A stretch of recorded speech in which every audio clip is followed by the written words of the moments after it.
Right now, the world economy stands at an alarming precipice.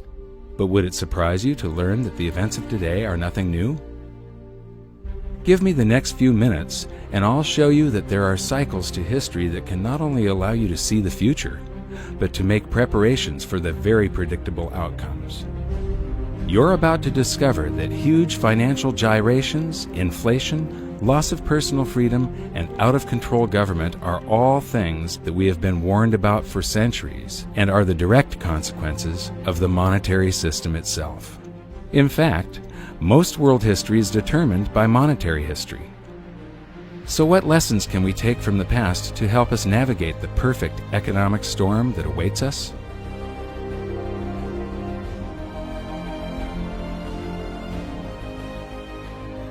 Debasing a nation's currency supply to pay for public works and war is a pattern that just repeats and repeats throughout history, and it's a pattern that always ends badly. In this double episode, we're going to create a timeline to show the similarities between ancient Rome and the United States today. Just like the USA, Rome started out as a republic after overthrowing a monarchy. So let's begin with their early economy in around 500 BC. In the early days of the Roman Republic, for the first 178 years, there's no evidence of big inflation. They were using gold and silver coinage mostly as their currency. Small denominations were made out of copper and bronze. Then Hannibal of Carthage starts to harass Rome in something called the Second Punic War. And to pay for this war, they did deficit spending by taking the coins that they took in taxes, melting them down, and adding cheap and abundant base metals such as copper so that they could mint more coins. This caused a big inflation, and the inflation was one of the factors that brought the Roman Republic down to a dictatorship, the Roman Empire. Most of Rome's gold and silver was stored in vaults under the floor of their treasury, which was also known as the Temple of Saturn. If you visit Rome, go to the Forum in the center of the city, where you can still find the ruins of the temple today. And here's something I found really interesting. The U.S. Treasury in Washington, D.C. has almost exactly the same design. So now let's start filling in our timeline of events to keep track of the major similarities between Rome and the USA. We just learned that the early Roman Republic enjoyed a long period of practically no inflation because they used sound money, pure gold and silver. Interestingly, the United States started on the same path.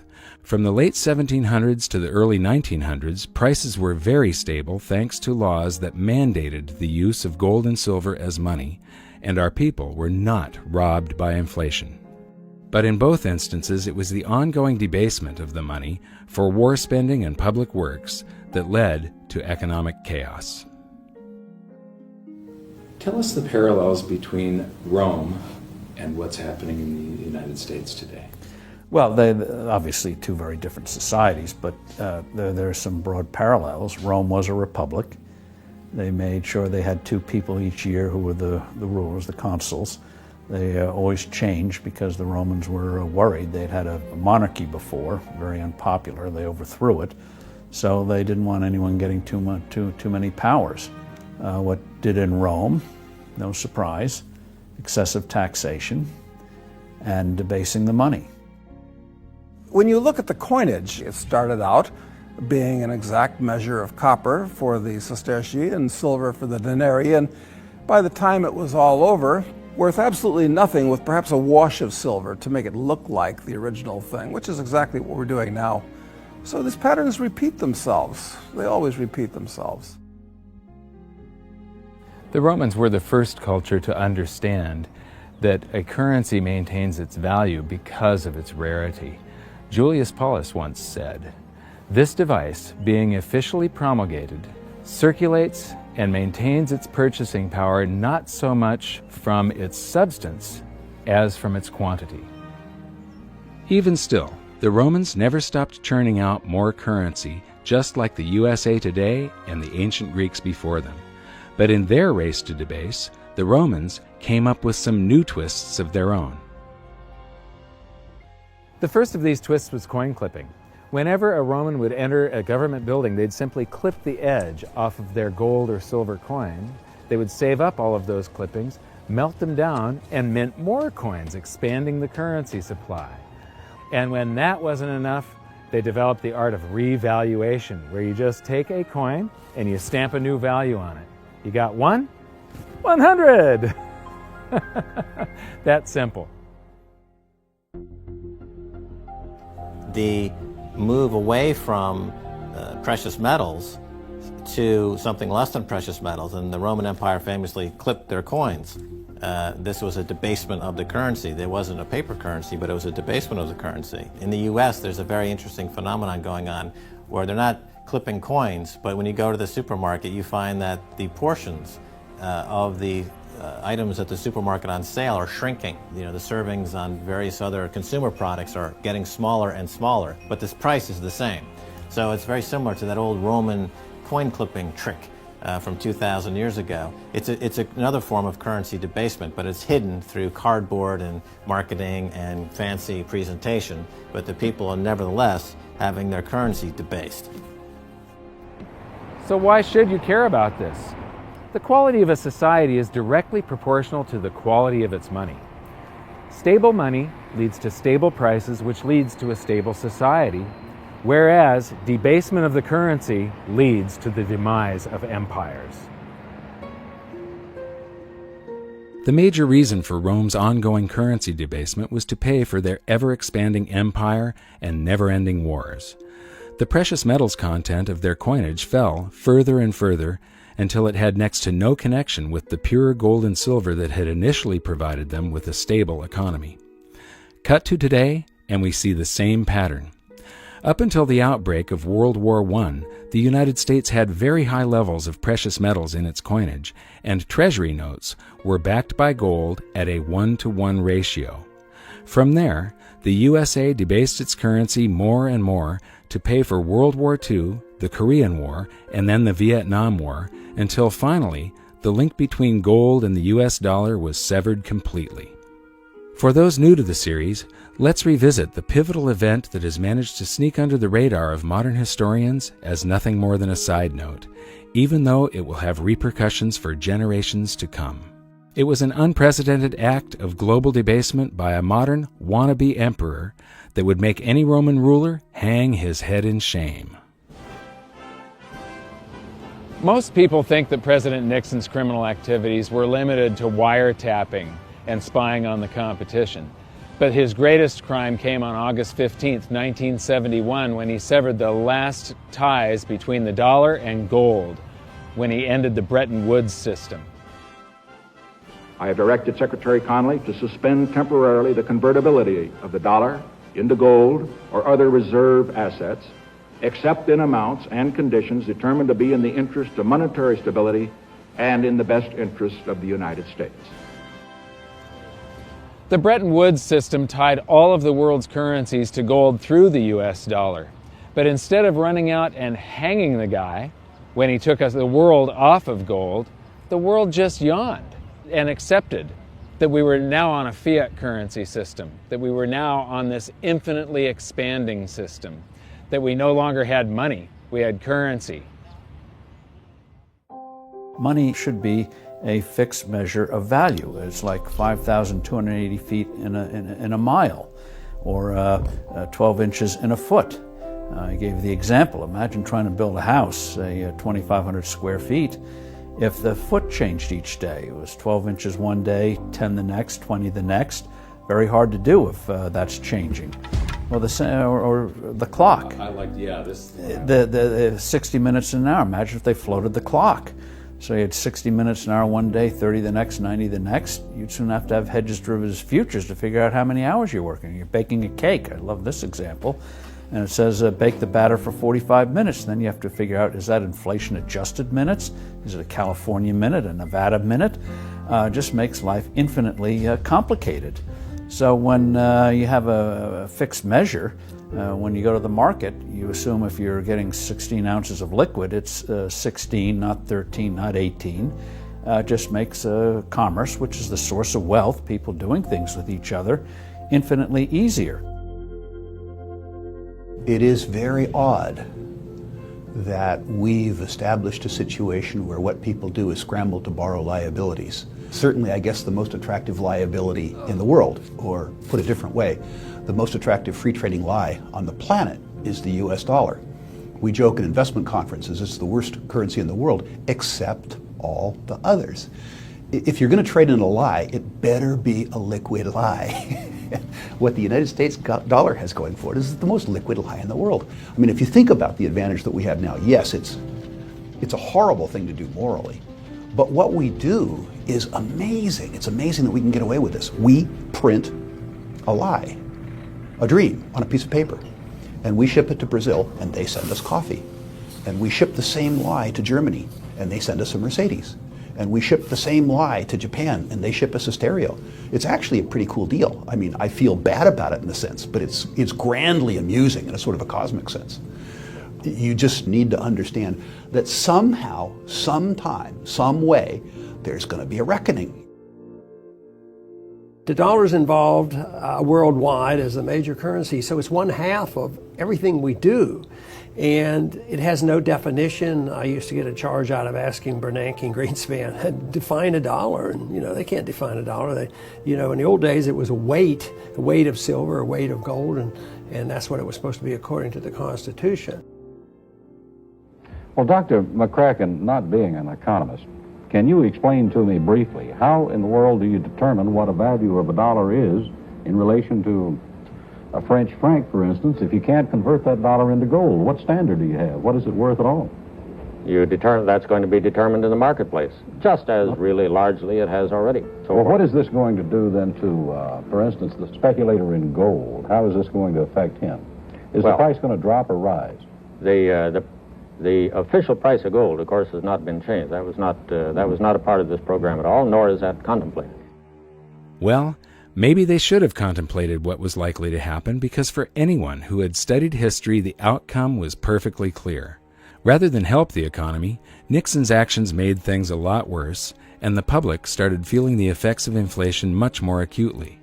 It was hard for savers to keep their heads above water unless they had saved in the ultimate stores of value, gold and silver. Just as it had always done throughout history, gold once again accounted for the expanding fiat currency supply by rising in price to cover that supply. Gold had done this as recently as 1934, when the USA's debasement really started heating up and gold was revalued from $20.67 an ounce to $35 an ounce. Now the process began again as the public bid the price up from $35 an ounce in 1971, climbing all the way to $850 an ounce in 1980, easily accounting for the massive quantities of currency the USA had conjured out of thin air now that Nixon had removed all restrictions. Gold had once again held an out-of-control currency to answer. Getting back to the Julius Paulus quote about the value of a currency being decided by the quantity rather than the content, one of the biggest economic hurdles that mankind repeatedly trips on is that we have never been able to control the quantity of currency. And this is one of the reasons why gold has always been the ultimate money. It can't be printed and it keeps us in check. Today, I think cryptocurrencies are a very exciting development and have tremendous possibilities. The bottom line is that governments have a long history of trying to cheat gold either through debasement or manipulation of the markets. But here's the thing. In the end, gold always wins. And that brings us back to the Romans, who went through many cycles of currency debasement for war spending, then inflation being felt by the public, then revaluation of the currency, then more debasement for deficit spending on war, resulting in even more inflation being felt by the public. The cycle repeated again and again. Those who were able to hold gold outside the official system maintained their purchasing power. Those who did not suffered greatly. In 270 AD, Emperor Aurelian took power and had the now worthless official coinage recalled and minted again to contain a small amount of silver, just 5%. This act brought a new vitality to Rome, but unfortunately it was short-lived as government after government gave in to the temptation of spending beyond their means. Eventually, wars were funded by levying huge taxes on businesses and the rich. This only had the effect of closing down many essential businesses. The more meddling the government did with the economy, the worse things became. The government started confiscating private property by force to fill their empty state coffers. Rome was sliding into ruin. And that brings us to Emperor Diocletian. His actions are the first recorded example of the following hidden secret of money. Wage and price controls do not work. He came to power as inflation was surging, but his decisive actions only added fuel to the fire. So because the economy was getting worse and worse, Diocletian created a whole bunch of great government solutions. He created a bunch of works projects. He hired a bunch of the homeless and people that were unemployed, made them soldiers and government employees, and this caused deficit spending to just go out of control, and inflation raged into what is known as the first documented hyperinflation. So to get inflation under control, in 301 AD, Diocletian issued his infamous Edict of Prices.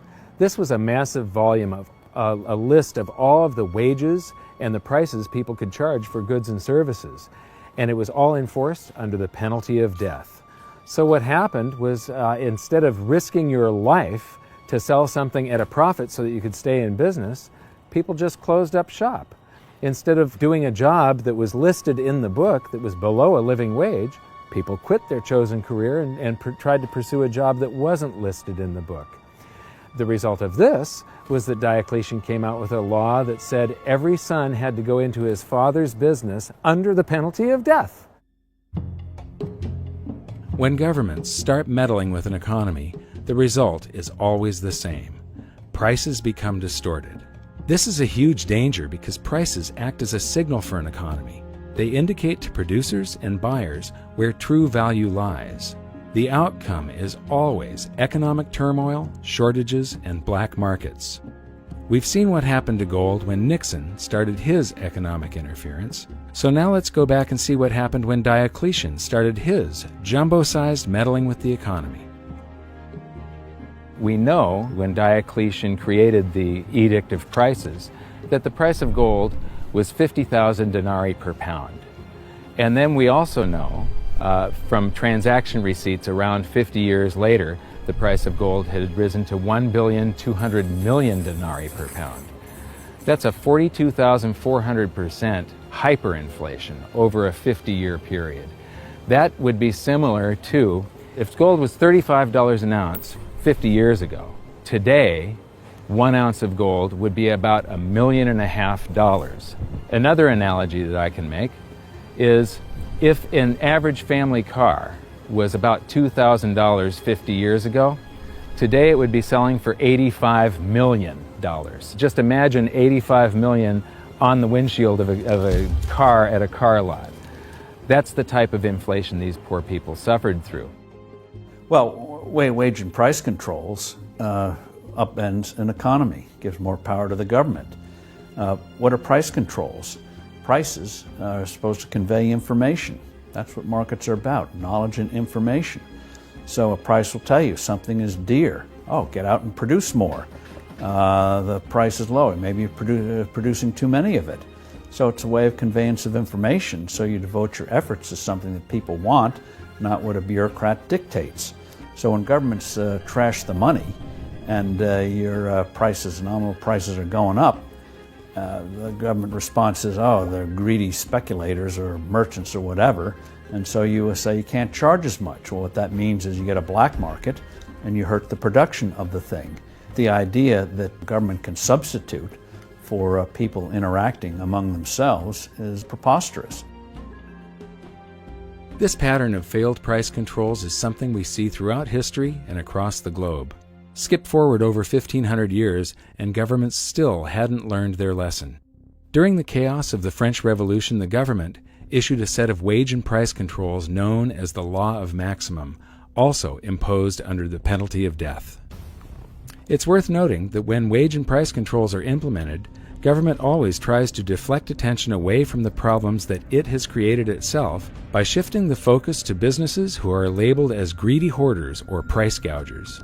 In reality, Most are just average people trying to keep their business afloat, doing their best to deal with the unstable supply and demand curve created by government meddling. And France was no exception to this blame game. During the law of maximum, many innocent people were executed, food shortages developed, and black markets ruled until finally, 15 months later, the act was repealed because it didn't work. And all the stored-up energy of government manipulation was unleashed at once, leading to a further period of chaos and inflation for France. I agree with Steve Forbes. The idea of wage and price controls is absolutely preposterous. Now we'll skip forward another 200 years and government was at it again. Many people don't realize that Nixon's speech from 1971 also included the announcement of a 90-day wage and price freeze. The United States was suffering from big inflation thanks to deficit spending for the Vietnam War. Silver had been taken out of circulation in 1965, reducing our coinage to worthless flecks of base metal, and the paper currency supply had been expanded greatly. Did that sound familiar? Just like Diocletian, Nixon's team of economic boffins thought they could curb inflation by fixing wages and prices. The time has come for decisive action, action that will break the vicious circle of spiraling prices and costs. I am today ordering a freeze on all prices and wages throughout the United States for a period of 90 days. Working together, we will break the back of inflation. You'd think that these people would learn from history, but they don't. To get an idea of how out of touch the men with their hands on the economic levers were, listen to what Nixon's advisor had to say about the duration of the controls. Would it be your anticipation that it would take more than 90 days to break the back of inflation, as the President put it tonight, that there would have to be a further extension of an actual wage price freeze? I would not, no, I wouldn't. I don't think one can say that it will necessarily take longer. We're sailing to some extent in an uncharted sea here, but this I think is a reasonable estimate of the time that's going to be required.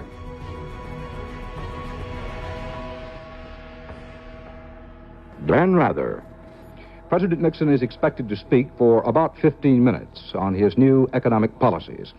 The President's address tonight comes against a background of the following facts, among others: record high gold prices and rapidly increasing cost of living figures for most Americans. The wholesale price index rose by 2.1% during the month of May. The index of industrial commodities in the last 3 months has risen at an annual rate of 15.9%, the worst since the Korean War 20 years ago. All of that part of the general background of the President's remarks tonight.